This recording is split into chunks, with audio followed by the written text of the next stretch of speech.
ఇక ప్రజాస్వామ్యాన్ని కూని చేసిన కాంగ్రెస్ పార్టీ ప్రజాస్వామ్యం గురించి మాట్లాడడం దయ్యాలు వేదాలు వల్లించినట్లే ఉందని బీజేపీ సికింద్రాబాద్ మహంకాళి జిల్లా ఇన్ఛార్జ్ నాగూరావు నామోజీ విమర్శించారు. ఎమర్జెన్సీ వ్యతిరేక దినోత్సవాన్ని పురస్కరించుకుని సికింద్రాబాద్ నామాలగూడెంలోని ఫంక్షన్ హాల్లో బీజేపీ నేతల సమావేశం జరిగింది. పెద్ద ఎత్తున ఆర్ఎస్ఎస్ నేతలు, బీజేపీ నేతలు హాజరై ఎమర్జెన్సీ కాలంలో ప్రజాస్వామ్య రక్షణ కోసం తాము చేసిన పోరాటాలు, త్యాగాలు, అనుభవాలను, జైలు జీవితం గురించి వివరించారు. ఇందిరాగాంధీ అప్రజాస్వామిక పరిపాలనను, అక్రమాలను వ్యతిరేకించిన వారిని అన్యాయంగా జైల్లో పెట్టారని తెలిపారు. అయినా ప్రజాస్వామ్యాన్ని కాపాడటం కోసం ఎంతో మంది యోధులు తమ ప్రాణాలను తృణప్రాయంగా వదిలారని పేర్కొన్నారు. నాటి కేసీఆర్ నేటి పాలన కూడా రాష్ట్రంలో నాటి చీకటి రోజులను తలపిస్తోందని స్పష్టం చేశారు.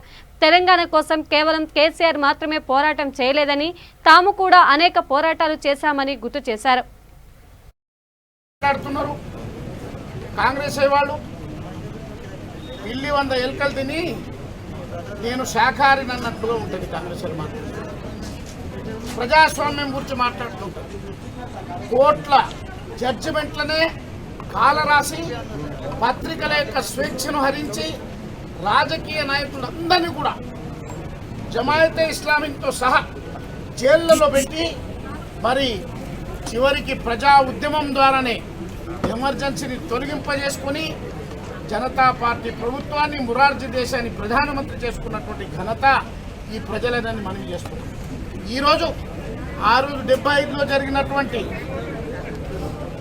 ఏ సంఘటనలు జరిగినాయో, ఏ విధంగా అయితే ఇందిరాగాంధీ వివరించిందో అదే రకంగా ఈరోజు ఇక్కడ కేసీఆర్ కూడా వివరిస్తుంది.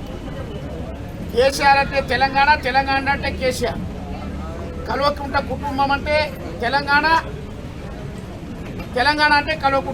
సిహెచ్ విద్యాసాగర్ చైర్మన్ నాయకత్వంలో నేను రాష్ట్ర కన్వీనర్గా ఢిల్లీలో కూడా మేము గవర్నర్ గారికి, రాష్ట్రపతి గారికి కలవడం, ప్రధానమంత్రికి కలవడం, అక్కడ సుష్మా స్వరాజ్ గారి యొక్క ముఖ్య అతిథిని పిలిచి సమావేశాలు ఏర్పాటు చేసి మరి ఇక్కడ ఎన్నో ఉద్యమాలు చేస్తాం. కానీ ఈరోజు అందరినీ మర్చిపోయి ఆయన ఒకే రకంగా ఏమి సర్వం నేనే, నాకు ఎదురు మాట్లాడితే ఇక బిడ్డ నేను ఊడవిక్తమని చెప్పి ఇక అయిపోయింది. ప్రజాస్వామ్యం నీ దగ్గర ఖతమైపోయింది. నువ్వు దింపుడు గల్లం దగ్గర ఉన్నావు. ఇక నీ పని ఇక రాబోయే ఎన్నికల్లో ఇక ఈ యొక్క అప్రజాస్వామికమైనటువంటి పనులు ఏవైతే చేస్తున్నావో దాన్ని కాలరాస్తారు. ప్రజాస్వామ్యయుక్తమైనటువంటి ప్రభుత్వం రేపు భారతీయ జనతా పార్టీ ప్రభుత్వం ఇక్కడ వచ్చే విధంగా ఈరోజు ఎమర్జెన్సీ